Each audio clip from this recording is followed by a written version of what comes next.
Ladies and gentlemen of the jury, my name is Matt Clark, and I will be arguing in defense of my client, Westin Hotels. The following questions must be answered.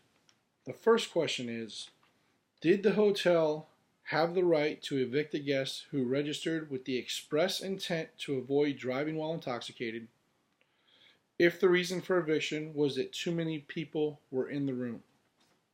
So I'm going to answer that. A security guard whose responsibility is to maintain a safe and orderly environment heard a disturbance coming from a lower floor. The security guard followed the noise disturbance, which was coming from Grawl's room. The guard told Miss Grawl that she and the others needed to quiet down.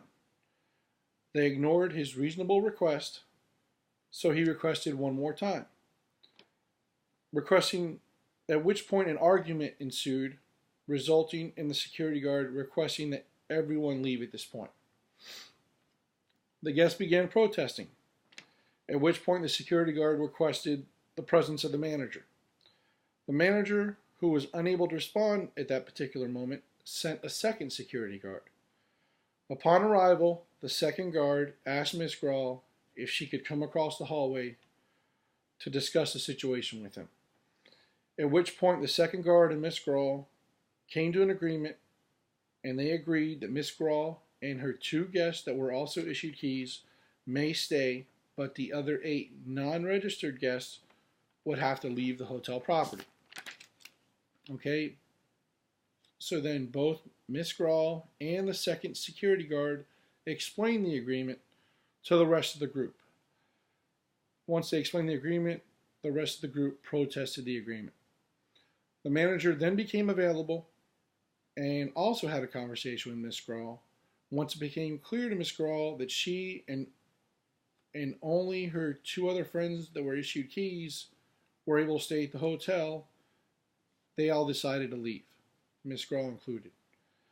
So you see, Miss Grawl, she breached her contract with the hotel, inviting more than 3 people to stay in a room with only 2 double beds. My defendant, Westin Hotels, made more than reasonable accommodations, and tragically, Miss Grawl declined their gracious offer. As a result, all of Miss Grawl's party left the hotel property. The other question that needs to be answered is, does it matter that no other guests complained? The answer to that question is no. As I mentioned before, the security guard of the hotel has duty of care and should respond to a disturbance immediately, regardless if a guest has complained at that point.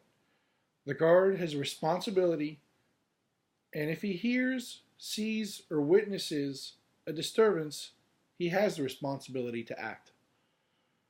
So you see,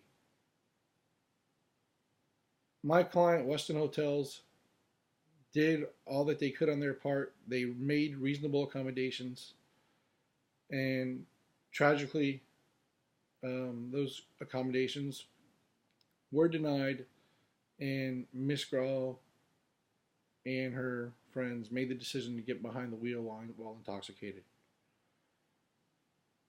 Thank you.